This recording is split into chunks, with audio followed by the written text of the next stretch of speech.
Hi bitches. I thought I'd start on like more of a light-hearted note. This video, it's not going to be emotional, but like it's more serious than like my previous videos have been. Welcome back to my channel. I'm Kai and this is the Life of Kai. So today's video is going to be like a talk on mental health and social media, which you can probably tell what I meant by when like it's a bit more serious than my usual like say it or shot it, do you know what I mean? The reason I wanted to do this video is because recently, not gonna lie, I haven't been feeling my best, and I've been talking to my friends and stuff, and they've all said the exact same, like they aren't feeling their best. And a lot of it is to do with lockdown, but a lot of it is also to do with social media, which is why I kind of wanted to like put this into one. Literally just going to be talking about how I feel, how I know other people have been feeling, observations I've made. At the end of the video, there's a little section which I'm very happy with. I haven't even edited it yet, but I think it's going to be like nice. I've got my phone here, so I'm going to be reading off of my phone like little pointers, not because it doesn't come from my heart, because it does. I am going to read stuff off my phone. We'll just have this here as like a prompt, not because it's not from my heart, because it is. So I've split it into like two sections, and then like there's the end section. So first I'm going to talk about mental health. Personally, in my opinion, I feel like mental health is something that's spoken about. Like, it's totally not something that we don't know what it is. Like, everyone knows what mental health is. But I don't necessarily feel like it's understood. Just because it's being said doesn't mean it's being heard. Do you know what I mean? I think people are always preaching, like posting on social media, like mental health, when I feel like a lot of people don't really understand what that means. I'd say all of us suffer with mental health to a certain degree, but people don't pay enough mind to it. You call in to your job and you're like, I can't come in today, like I'm really struggling, and they don't see that as a good excuse. Whereas when it's physical health, it's seen as like totally fine. But stuff is changing. Like places are starting to realise mental health is more important and a valuable, not excuse, but like reason to not be somewhere. When a friend says to a friend like, oh, I'm struggling with mental health, I know there's been a lot of times. When did that light come on? Has it always been on? A lot of times when you say to someone you're struggling and they're there for you for maybe like 2 days, then they kind of don't touch upon it again. I know sometimes that's beneficial for people that don't talk about it. But do you know what I mean? Like I feel like it's kind of swept under the rug, which in some situations is better. Move on, thank you, next, whatever. But sometimes I think it is better to like maybe message a friend, hi, like you know what we spoke about the other day, how are you feeling? Obviously it depends on the situation, they're very dependent on that. I feel like I'm talking like such a politician in this. Probably not, because politicians don't care about mental health. I feel like when people do talk about their mental health, they're labelled as an attention seeker or making it up or making it worse. And then everyone like lays into them, which subsequently makes mental health worse, you know, because not nice to have everyone calling you an attention seeker. Like 100% get it. Like, you know, sometimes when people post on their story, like picture of them crying, like no replies, only real one is no. That sometimes I'm like questionable. However, that is their choice. The reverse of that is when people don't say anything and like something bad happens, or they later mention it to your friends, they're like, you could have said something, like no one would have ever judged you. So it's just like, I feel like the first point is why people don't really talk about it, which is a shame. I've got quite a good support bubble around me, not like in Korean terms, like in mental health terms. So I think I have good people to talk to if I'm feeling down or anything, you know? Am I blending into the wall? I also feel like there's a lot of performance posting on social media in the way of like somebody will post a mental health quote once a month and be like, I do my part for mental health. I was on TikTok the other day and I won't name the TikToker, and like she posted a video and she was like twerking in it or whatever. There was quite a lot of like hate comments on it, and there's one girl commented something really nasty like, who does this girl think she is? Needs to get over herself. And I was like, that's not very nice. So I went to look at this girl's account, and in her TikTok bio it literally said, Girls Support Girls 2021, and I was like, if 2 + 2 is 4, right, and 5 + 5 is 10, okay, what the fuck is this? do you know what I mean? People preach mental health when it's for their friends and stuff, and then the minute it's someone they're like, they either don't know, they see on social media, it kind of all goes out the window and they turn into quite nasty people. I know a few of them. And I think all of this added together makes the person who is struggling with mental health, or anyone really, a big sense of like loneliness and stress. I think being lonely is one of the worst feelings in the world. Just feeling like no one is around you, like no one cares. And I just think we need to pay mind to our friends, check up on them, especially now during lockdown. Like we can't really socialise. People are stuck in their homes, feeling lonely, literally just with themselves in their mind, which if somebody's not got the best mental health is not the best place to be. I think it is ingrained in us from a young age and within society to act a certain way, be a certain way, to impress others and not have like the piss taken out of you really. For example, in secondary school, I was nowhere near as confident as I am now, and I still got a long way to go with confidence. But I wasn't like popular or cool. Like if anything, I was quite nerdy. Like I used to go to book club, like sit with the teachers and all that. That was like from year 7 to 8, and then year 9, I started to get more involved in performing arts. And for some reason, like the people that did performing arts in my school, like girl-wise, were like always the popular ones, or like with the popular boys. So then I started to be like, oh, I need to be more like that. And then when I did that, I felt like I lost certain parts of my personality. When I'd make a joke or kind of go a bit crazy, I feel like this is making it actually sound quite weird. I'll be told to like repress it, like, oh, you're such a weirdo, like, and just comments, like little comments that do stick with you for a long time. But my acting was like a lot worse in secondary school when like people used to make fun out of that, which upset me, like it did upset me. Now looking back though, I know I'm in a lot better place than everyone that made fun of me. Period. And I just think Most people, somebody's watching me. that's an ongoing thing, and I don't know if that ever will change, because we're told not to be too loud because you're annoying, not to be too quiet because then you're shy and awkward. Go to enough parties where you're popular, but don't go to enough parties where you look like you're a social climber. Stuff that happened in secondary school has had a lasting effect on my mental health.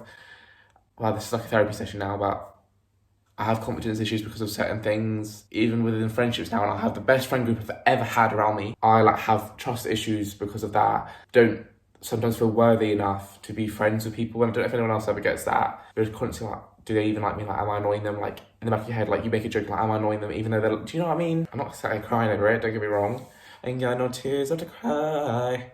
I said this video is gonna be more serious, but like, it's me. That's had a lasting effect on my mental health. Not mental health, mentality. I think that's a better word, mentality. Because it's like a trigger warning.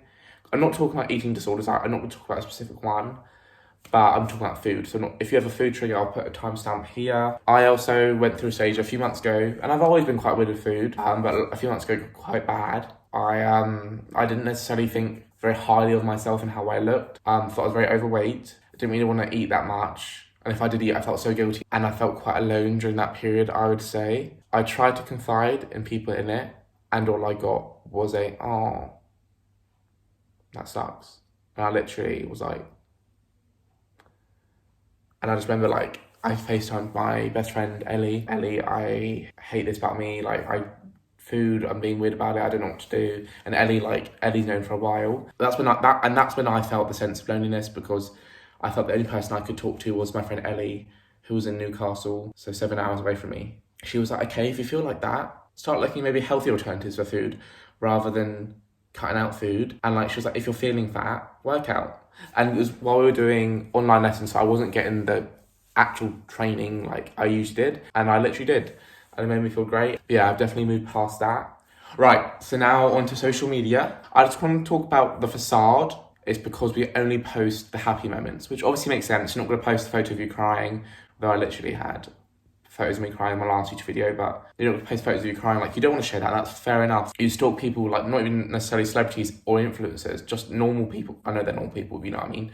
On Instagram, and they're like, wow, they had a great summer with their friends. They did this, they did that, and maybe they did. But maybe the day after they took their photo, they were crying. Do you know what I mean? You just don't see that side of them. I think people need to remember your Instagram's the same. And then when you think of it like that, it puts a whole new perspective, because am I a child going through puberty? A child. People look at yours and probably think, oh wow, like she's so confident in this, or he had an amazing time with his friends there. But in reality, maybe you're feeling like absolute crap that day. And then to kind of further that point, put some photos here and go through a few photos on my Instagram, which will be in the description below if you want to follow me, that I want to show the backstory of. So this photo here was in a very bad mood when I took this photo. I just walked home in the rain and was soaking. I was feeling really not confident, like I'd been having a few arguments with friends that week, just not feeling great, tired, wanted to go home. That was the week of feeling overweight. Fun fact, very, very sad fact. And I actually found out the pose for that photo because I was going through a dance we were meant to be going through, and I couldn't do it. And then I looked in the camera and I was like, oh, my hair kind of looks nice pushed down. And then I was like, selfie. So that actually pose came from stress. And then this is my friend Eve. And we were on the beach in Portsmouth, which is where she goes to uni. Don't get me wrong, I wasn't like sat here like, oh, don't like this girl. But the whole reason I'd gone to see her, I'd been feeling really crap.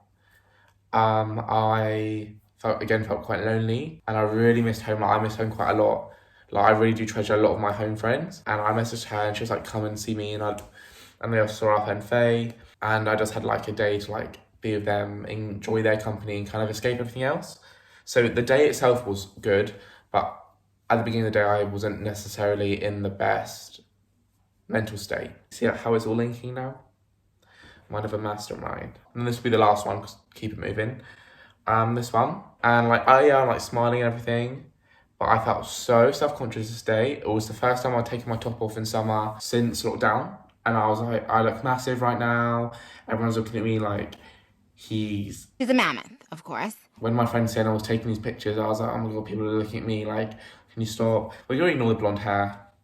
It wasn't a moment, but that's besides the point. That wasn't mental health or insecurity, that was just a bad choice. But yeah, that's what I'd say about that. Continuing with social media, I just feel like, even though it always has been about numbers, obviously like it's the views and stuff like that, I think over the past few years, it's become, or it seems to be, a lot of it be always all about numbers, and like who gets the most likes, who gets the most views. Like you compare yourself to your friends who might get like double the likes of you or like triple the likes of you, and then like they got more friends than I do, like they post better photos than I do, and in reality, both of you are posting perfect photos. They might be getting all those likes, but how many like true friends do they have that actually care about them? They might get 480 likes. You might get 150, but you might have the same amount of close friends, or you might have more. It's about perspective is what I think. Obviously nothing wrong with it, nothing wrong with it. You do you. A lot of people have been doing certain things to get to a certain point. I don't want to say because I don't want to upset anyone. Certain things to get to certain points within their social medias, which I think show maybe their intentions with social media rather than actually just wanting to be creative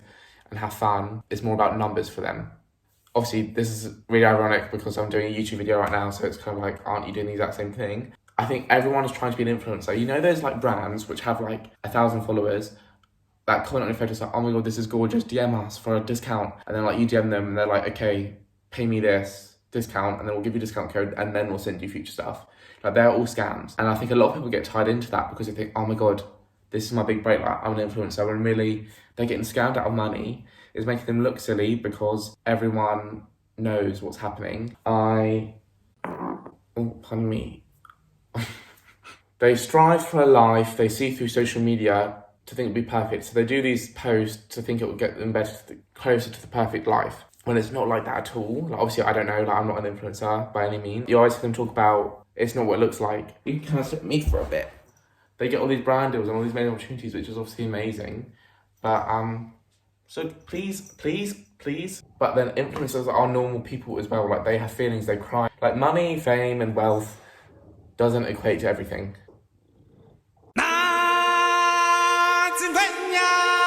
A scary thing I find about social media is the fact it can literally make or break someone's career. Like you can blow up overnight and your whole life change forever. Like Charlie D'Amelio, that's how you say her name, isn't it? Like she literally posted a video, went into her dance class and it blew up. And it carried on blowing up. Then now her life is like changed. She's made so much money. She's done so well for herself. She's had so many opportunities. But then it comes to break someone's career, like who's been cancelled?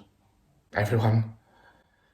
Who's been cancelled and like hasn't come back from it? Shane Dawson. We'll go with Shane Dawson for now. Even though technically social media wasn't what broke him, is the actions he did, but the way it blew up over social media, that's what broke him. Do you know what I mean? You do something wrong and the whole world can see it like that, which is really scary. Like social media is amazing and I obviously love it because I'm sat doing a YouTube video, but it can be scary. Like people get cancelled so easily. This kind of links to like mental health. Like the hate they get is astronomical. People forget they're human. They're going to sit there and read those comments. I get one hate comment on TikTok. I got quite a few the other day, but I deleted them. Just random people I didn't really care for. And they stuck with me and I was like, they're 3 comments.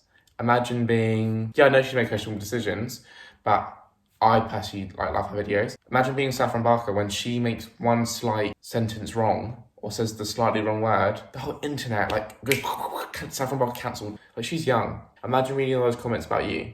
Knowing you have an argument with one of your friends, imagine that being everyone. And this isn't really social media, but it's for what's used on social media. Like Facetune. I use Facetune, I get rid of my spots and stuff. I do it to look at that photo and feel more confident. And that probably is bad for me because boys who might not know me in real life or watch my YouTube videos and see my skin does look different, look at that bloody mountain. They might think, why don't I look as good as him? Oh god, this sounds so cocky, but you know what I mean? They'll be like, why don't I look as good as him?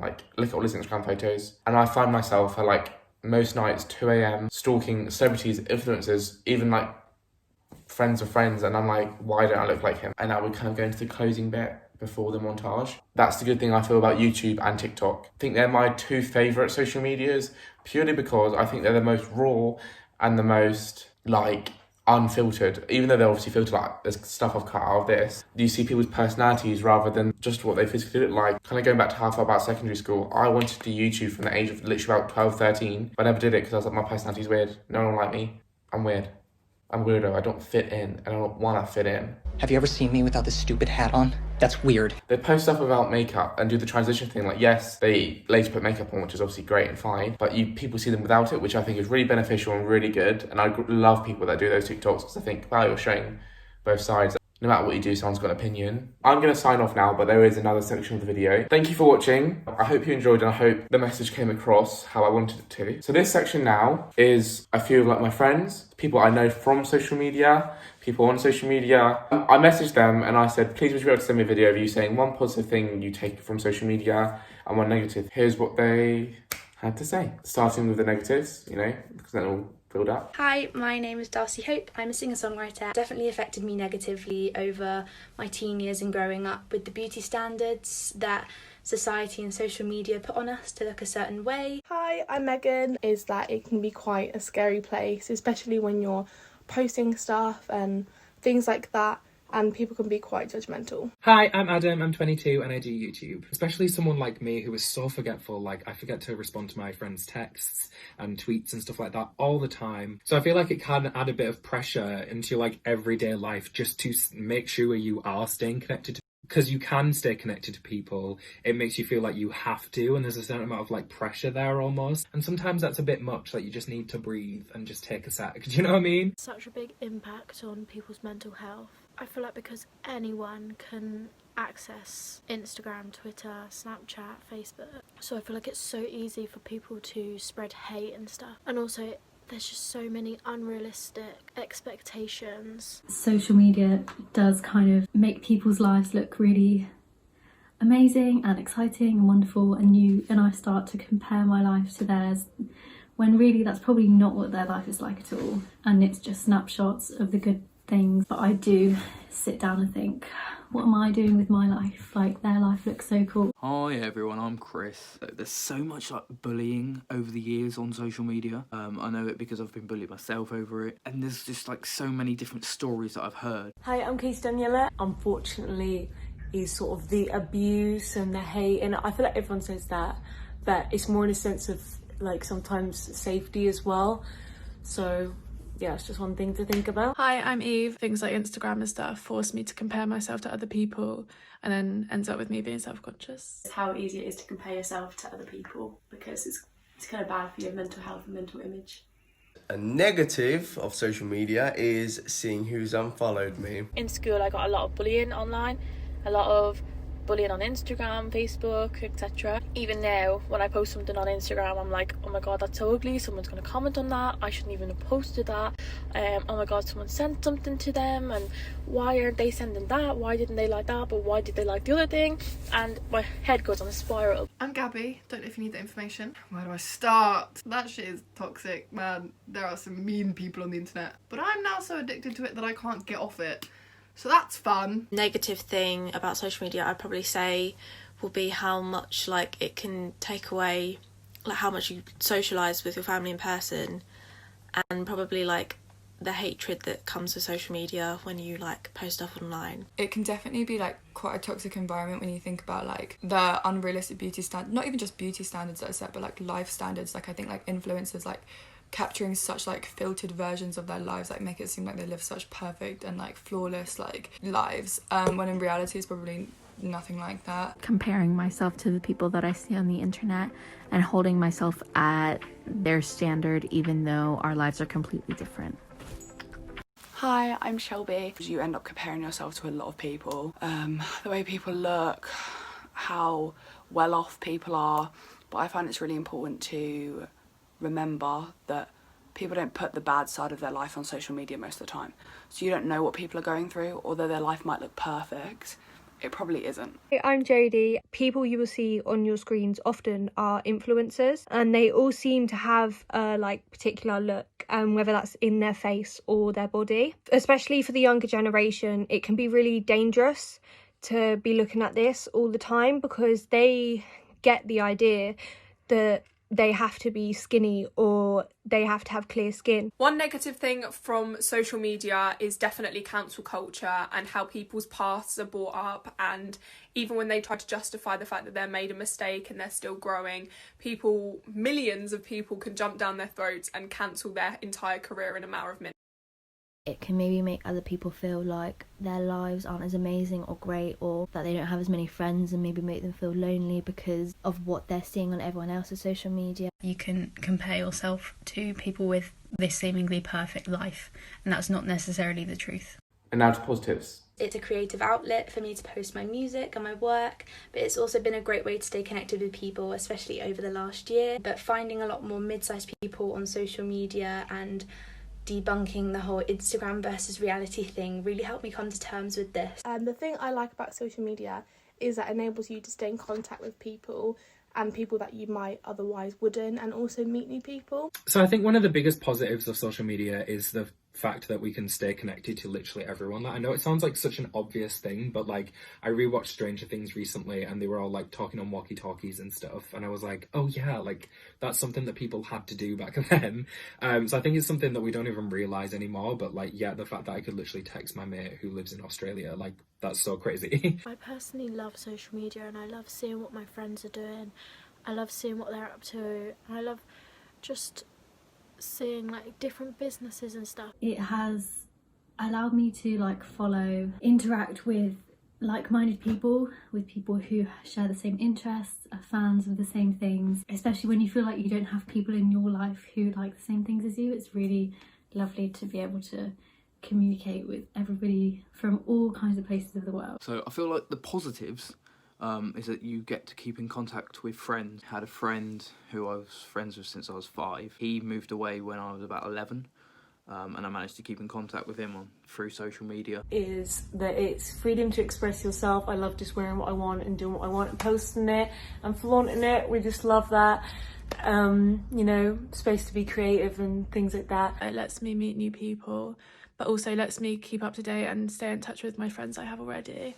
What I like about social media is that you can see what your friends are up to without very much effort, which is quite good. So I get to meet and talk to all the new freshers and people in my course who I haven't been able to meet yet due to COVID. I've moved away from home 2 times and I live over here where my family live in Ireland, and it means I can keep in touch with them, keep up to date with them, see what's going on. Kai, darling, my positive. I freaking love aesthetics and fashion and all that fun stuff, and it gives me a little boost of serotonin.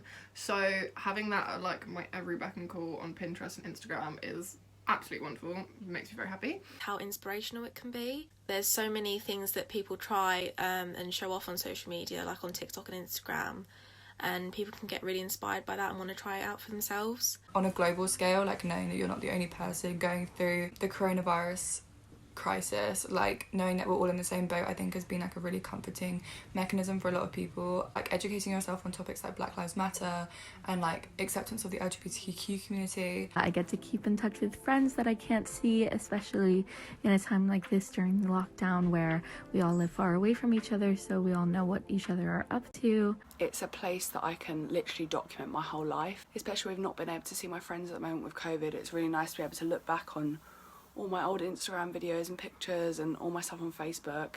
Why, aye man, well let me tell you today that one thing I love about social media is staying in contact with all my friends. Geordie, is me burger. But one positive thing about social media is that I'm able to talk to and interact with so many different people from all across the world that I probably wouldn't have been able to do if I didn't have the platform that I had. You can keep in touch with people long distance, so I think it's really useful at times like this when you can't see people who you really want to see. A positive of social media is that you can connect with people who you otherwise wouldn't know. Thank you to everyone that sent a video in. Honestly, means so much. And yeah, I agree with literally everything everyone said. I'm currently not showing my face because I do look like a potato. But yeah, please comment, subscribe. That would mean the world. And yeah.